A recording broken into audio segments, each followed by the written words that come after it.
안녕하십니까, 문유프입니다. 마이크를 뺐어요. 싸구려 시켰더니 안 돼요. 그게 그건 것 같아요. 제가 이거 껴서 하나 처음에 그냥 느낌이었던 것 같아요. 제가 여기서 작게 얘기해도 그냥 영상이 똑같다 그랬는데 끼나 안 끼나가 똑같았던 거였어요. 뭔가 제가 착각을 했습니다. 마이크를 또 10얼마짜리 시킬까 고민 중인데 약간 이게 전문 유튜버가 아닌데 그걸 굳이 시켜야 되나 해갖고 지금 고민 중이에요. 제가 내일 모레 생일이래 갖고 이제 저희 사무실 분이 선물로 준다고는 하는데 또 바뀌고 또 애매하고 좀 그러네요. 자, 오늘 기본적인 설명을 하나 또 드려볼 건데 제가 이제 유튜버 분들이 이제 얘기하시는 건가? 유튜버가 아니에요. 유튜버가 아니고 개인 건물주분들이 이제 얘기하시는 거를 몇 개를 봤어요. 뭐냐면 이제 다가구 주택 건물주예요. 이제 쉽게 말씀드리면 다가구 주택의 건물주가 됐는데 이제 후회하시는 분들, 뭐 이거 하지 마셔라. 그다음에 내가 건물주가 돼서 월세를 받으면서 운영을 하고 있는데 이제 피곤한 내역들, 뭐 기본적인 안 좋은 거에 대해서 이제 좀 속풀이 하시는 건물주분들 영상이 종종 있더라고요. 그러니까 일반적으로 원룸 건물이라든지 다가구 주택을 매수를 해서 단독주택을 매수를 해서 내가 살고 임대를 놓든가 아니면 통째로 임대를 놓는데 이거에 있어서 이제 조금 스트레스 받아 하시는 내용들을 좀 이렇게 유튜브에 많이 올리셨어요. 그래서 한두 개 정도 봤는데 뭐 기본적인 내용입니다. 뭐 어디까지나 되게 기본적인 내용이에요. 그러니까 계산상 일반적인 내용이라고 하면 임대 수요가 되게 빠른 지역에 사신다고 하면 임대 수요가 풍족하고 조금 유두리가 있는 지역에 이제 구매를 하신다 그러면 1차적으로 임대는 걱정을 안 하셔도 되죠. 그리고 그 방 내부에 뭐 고쳐달라 뭐 이런 부분은 이게 좀 가전제품이 요즘에 이제 뭐라고 해야 될까요? 저희 이제 삼성, LG, 대우 이렇게 있나요? 그리고 이제 일반적인 소기업의 이제 중소기업 제품들이 있기는 한데 지금 가전제품 같은 경우에는 통상적으로 다 좋잖아요. 어떤 거를 사서 뭐 5년, 10년 쓰는 거는 되게 평범한 내용이고 이제 내가 주인이고 내가 내 가전제품 4대 가전을 사서 이거를 잘 쓰면 10년 넘게 또 충분히 쓰죠. 근데 이거를 세를 놓으니까 이제 임차인분들이 막 쓰셔서 가전제품이 고장난다는 거죠. 그러니까 중국제를 쓰던 한국 거를 쓰던 대기업 거를 쓰던 중소기업 거를 쓰던 어차피 가전제품이라는 건 지금 다 비슷하잖아요. 근데 누군가가 이제 엉망으로 쓰는 거죠, 사실. 그래서 뭐 기본적으로 계속 고쳐줘야 되는 부분도 있고 그 다음에 이제 월세를 안 내서 속썩이시는 내용도 있고 그 다음에 이제 건물에 대한 하자, 이것도 좀 무시를 못하는 부분이지만 건물에 대한 이제 하자 부분을 막 이제 얘기하시는 분들도 계세요. 영상이 전체적으로 그냥 안 좋은 내용만 있으니까 그냥 안 좋게 들릴 수 있는데 기본적인 내용만 아시면 뭐 이제 이럴 일이 좀 적죠. 안 생길 수는 없는데 적어진다는 얘기예요. 적어져서 조금 운영에 이제 재미를 붙이실 수도 있고 그게 아니라 그러면 또 아예 괜히 했다라는 것도 이제 느끼실 수도 있고 뭐 기타 등등 여러 가지 뭐 개개인에 대한 상황상 문제점이 발생하겠지만 뭐 원초적인 내용들 같아요. 전부 다. 자, 다가구 주택을 하나를 매수를 한다고 생각을 해볼게요. 이제 저도 지금 물론 건물을 팔고 있고 원룸 건물 팔고 있고 단독주택 팔고 있고 뭐 지금 제일 비싼 게 일산 쪽에 이제 뭐 지금 38억인가짜리 상가 통상가도 지금 팔고 있어요. 분양도 하고 있고 뭐 지금 현재 제일 제가 비싼 거 그리고 이제 뭐 저렴한 거 같은 경우에는 제가 갖고 있는 게 이제 몇 년 전만 해도 4억 선의 다가구 주택도 갖고 있었고 뭐 8억 선은 뭐 좀 유두리가 있고요. 찾으면 그 다음에 지금 현재 제가 팔고 있는 것 중에 가장 저렴한 게 7억대예요. 그리고 이제 뭐 9억 선도 있고 뭐 각 이제 금액대별로 다 있는데 금액이 굉장히 크죠. 굉장히 금액이 커서 이제 매수를 한다는 것 자체가 살짝 좀 많이 무언가를 포기하고 기회비용을 버리고 이 건물을 매수를 한다는 얘기죠. 금액대가 크니까. 그리고 여기에서 만족하는 결과론이 나와야 되는데 만족을 못한다. 뭐 이런 내용인 것 같아요. 자, 기본적으로 제가 이제 앞서서 말씀드렸던 내용이 좀 서론이 길기는 한데 이제 본론으로 좀 들어가 볼게요. 자, 다가구 주택을 사는데 일반적으로 원룸 건물이라고 생각을 할게요. 원룸 건물. 이게 지역 편차가 굉장히 큽니다. 지역 편차가 커서 서울에 투자하시는 거랑 서울 조금 변두리에 투자하시는 거랑 서울을 벗어난 기타 외지역에 투자하시는 거랑 너무 내용이 달라요. 그러니까 기본적인 서울권 한번 설명을 드려볼까요? 서울권의 임대 투자로 다가구 주택이라든지 원룸이라든지 무언가를 샀어요. 그러니까 쉽게 그냥 원룸이라고 말씀을 드릴게요.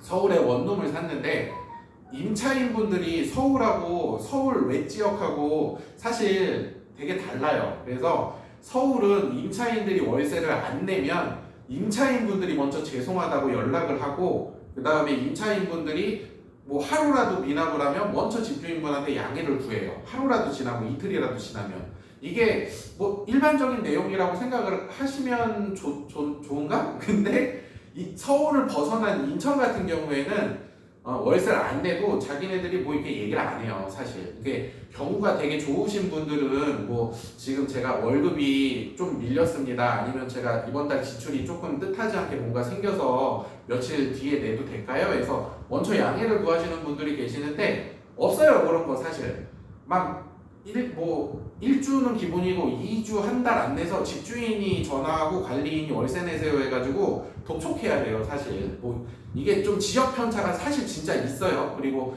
서울 같은 경우 중심권은 되게 비싸요. 뭐 임대료가 굉장히 비싼데 이게 일반인 분들이 낸다고 계산하시면 안 돼요. 이게 회사 경비로 다 빠져요.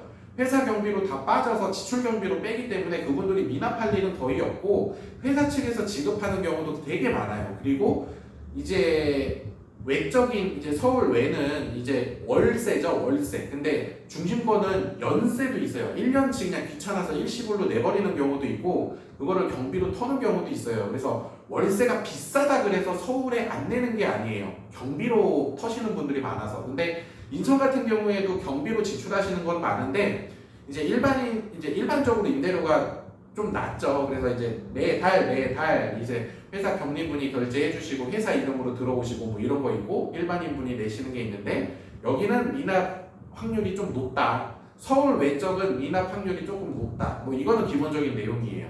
자, 그리고 이제 두 번째 방에 대해서 뭐 고쳐달라 이런 내용이 있잖아요. 그러니까 건물에 내가 매수를 할 때 연식을 계산을 하셔야 돼요. 이거는 뭐 사실 어쩔 수가 없죠. 건물이 지금 2022년 식이다. 그러면 고쳐줄 게 없잖아요, 사실. 근데 10년 지난 건물 사고 15년 지난 건물 사고 20년 된 건물을 샀는데 이게 안 고장 날 거라고 계산을 하시면 안 되죠. 리모델링을 하셨더라도 건물 연식이 있기 때문에 뭔가 탈이 나요. 신축도 탈이 나는데 새로 진 아파트도 탈이 나고 새로 진 무언가도 탈이 나는데 이거라고 탈이 안 날까? 똑같이 탈이 나죠. 근데 무언가를 고쳐준다는 계산 하에 연식은 보셔야죠. 연식은. 그래서 저는 이제 손님들한테 말씀을 드려요. 이제 내가 건물을 매수하면 10년이 지나면 모든 가전이 한번 싹 세팅을 다시 해야 된다. 뭐 가스레인지, 냉장고, 세탁기, 에어컨, 그 다음에 뭐 가스 보일러 이것도 좀 고쳐야 되고 그 다음에 붙박이장도 조금 막 쓰시는 분들이 계신다 그러면 이거 이가 안 맞아서 또 10년 주기에 한번 이제 손을 봐야 돼요. 근데 이 손을 볼 시기에 매물을 산다 그러면 사자마자 골치가 아프죠. 뭐 고쳐달라 이러니까 머리가 아픈 거예요. 그리고 자, 건축물에 대한 하자. 일반적으로 건축물이라는 게 뼈대, 쐐기둥 이제 견고하게 질 수 있고 30년 동안 무너지지 않을 뼈대 철골은 사실 장난을 못 쳐요. 이제 철골은. 근데 철골 외에 덧붙이는 걸로 장난을 많이 치죠. 철골은 장난치면 큰일 나죠. 살짝만 흔들려도 건물 무너지니까 기본 철골은 장난을 못 치는데 철골에 부착되는 기타 등등의 시멘이라든지 합판이라든지 목재라든지 이제 이런 부분을 이제 조금 이제 좀 많이 이렇게 뒤로 빼니까 그런 부분에 이제 하자가 생기기 시작하죠. 그러니까 사실 아파트라고도 별 수 없고 뭐 좋은 고가주택이라고도 해도 별 수 없어요. 뭐 시멘트 많이 넣으면 튼튼하고 시멘트 조금 빼고 이제 좀 딴 거 섞으면 좀 이제 좀 부실하고 그 다음에 이제 마감 자재도 꽉꽉 채워 넣으면 튼튼해요. 근데 이제 이것도 조금 빼면 이제 좀 설렁설렁하면 뭐 방음이라든지 기타 등등 문제가 있죠. 그래서 이런 부분에 있어서 하자가 있는 건 사실 어쩔 수가 없어요. 어쩔 수가. 내가 내 돈 갖다가 내 건축사를 부리고 내 건축 소장을 부려서 내가 건물을 완벽하게 짓는다. 이래도 하자가 생긴단 말이에요. 왜? 건축 소장님도 열심히 하지만 뭔가 미흡할 수도 있어요. 근데 내가 막 건축 소장님한테 막 욕을 했어. 내 건물 잘 지어달라고. 그럼 건축 소장도 사람인데 상처받잖아요. 그러면 또 열심히 안 짓겠지. 또 뭔가 하자가 생기겠지. 이런 분들이 없으시면 문제가 없지만 대부분 이게 뭐 평균적인 루트니까 어쩔 수 없다. 내가 내 돈 갖다가 내가 건축을 해서 내가 이제 공사 일을 직접 배우고 건축을 하고 있어서 내가 내 집을 짓지 않는 이상 사실 문제는 많아요. 근데 어떤 좋은 건물을 사시는지는 조금 이제 보셔야죠.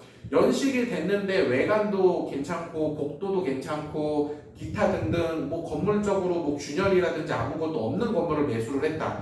뭐 그런 건물들 같은 경우에는 무난하게 쭉 가죠. 근데 처음에 약간 좀 뭔가 좀 이렇게 하자가 있었고요. 근데 좀 저렴하게 나왔어. 이 부분만 손보면 되겠지 해서 매수했더니 역시나 이 부분이 문제가 터지고 다른 부분 찾았더니 또 다른 부분 문제가 터지고 그래서 이거는 이제 매매 가격에 대한 조정인 것 같아요. 사실 건물은 고쳐가면서 쓰는 게 맞아요. 사실 부동산이라는 거는 고쳐가면서 쓰고 내 건물이니까 애착을 주고 사랑을 주고 정을 줘가지고 고쳐가면서 쓰는 게 맞는데 이게 뭐 연식된 거를 사서 멀쩡할 거라고 바라고 좀 하는 거는 조금 적지 않은 욕심이 있지 않을까. 내 건물이니까 고쳐가면서 사랑과 정을 줘야 돼요. 사실 그래야 건물이 오래가고 거기 입주자분들이 내가 살고 있는 건물이다. 그래서 깨끗하게 조금 안전적으로 좀 이렇게 다들 협조를 해야 어떤 건물이 오래가죠. 그러니까 실질적으로 이런 부분 같아요. 이런 부분이라서 뭐 이거에 대해서 좋다 나쁘다 얘기할 건 없죠. 임대가 잘 나가는 지역 그리고 이제 방에 대해서 기본적으로 보수가 아닌 이제 고쳐줘야 되는 부분 그 다음에 건물에 대한 보수 부분 이거는 전체적으로 이제 알고는 있지만 막상 건물을 살 때 매매 가격에 흔들려 버리니까 이거에 대해서 놓게 되는 것 뿐이에요. 그래서 이제 매수를 하시고 나쁘다라고 얘기하는 것보다는 매수를 하셨을 때 상처를 받으면 그 주위에 그냥 일을 잘하는 누군가한테 조언을 구하고 그분한테 맡기는 수밖에 없어요. 그 다음에 그거를 배워서 나도 내 건물에 사랑과 정을 줘야 된다. 그러면 건물 같은 경우에는 안전하게 이제 쭉 오래 가시죠. 뭐 이런 부분은 제가 이제 이 정도만 설명을 드릴게요. 자, 그리고 또 뭐가 있을까요? 내가 이제 일반적인 원룸 주택을 매수를 했지만 스트레스를 받는다. 제 개인적으로는 저는 이제 부동산 현업에 있는 상황이고 그 다음에 이제 이런 기초적인 내용은 많이 알고 있어요. 건물 짓는 거는 뭐 다 알고 있고 어떻게 짓는지도 알고 있고 그 다음에 이제 뭐 법적인 문제는 뭐 많이 겪었죠. 그리고 이제 기본적인 내용을 다 겪었지만 임차인분들과 집주인분과의 뭐 관계가 사실 친하면 안 좋아요. 사실 친하면 세입자분은 집주인분한테 뭔가를 요구를 할 거고 집주인은 또 친해져서 뭔가를 해줘야 돼요. 그래서 서로 간에 사실 친하면 안 좋아. 그리고 세입자분들도 집주인이랑 친했을 때 불편한 게 많아요. 왜냐면 나만의 공간에 혼자 지내고 혼자 이제 내 집이라고 생각해서 편하게 지내셔야 되는데 집주인이 관여를 하기 시작하면 피곤하거든. 아니 내가 월세 내고 내가 편하게 내가 전세금 내고 내 건물처럼 편안하게 살아야 되는데 뭔가 계속 집주인의 뭔가가 계속 들어와. 그러면 임차인분들도 짜증이 나죠, 사실. 그래서 이제 뭔가 그런 부분은 안 좋아요. 친해지는 건 아니다. 그리고 이제 내가 건물을 매수하면서 이제 가장 뭐라고 해야 될까요? 뚜껑이 열리는 순간 뚜껑이 열리는 순간, 그거죠. 건물에 하자가 생기면 돈이 들어가요. 그래서 돈적인 스트레스를 받고 돈적인 화가 치밀어서 뚜껑이 열리는 거지만, 임차인분에 대해서 뭔가 문제가 생겨서 월세를 못 받는다 그러면 이제 현실상 법은 그렇게 돼 있죠. 임차인에게 불리한 내용은 법적인 효력이 없습니다. 이게 이제 기본적인 내용인데, 집주인분 입장에서 보호를 받을 수 있는 내용이 현행에 없어요. 현행에.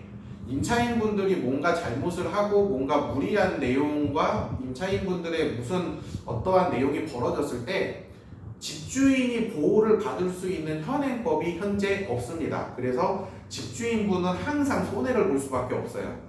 월세 안 내고 도망간다? 그럼 집주인이 소송을 걸어요? 못 걸어요. 사실 그 소액으로 이분한테 소송을 건다? 근데 뭐 앞서서 말씀드린 영상에도 설명을 드렸지만, 열이 받으면 끝까지 할 수 있죠. 난 돈이 많고 뭐 우선은 임차인보다 여유가 있으니까 임차인분이 뭔가 뚜껑 열리는 이제 관계가 형성이 됐을 때 이제 한번 끝까지 해볼 거야 해서 집주인분이 할 수는 있는데, 현실적으로 그러지를 못해요.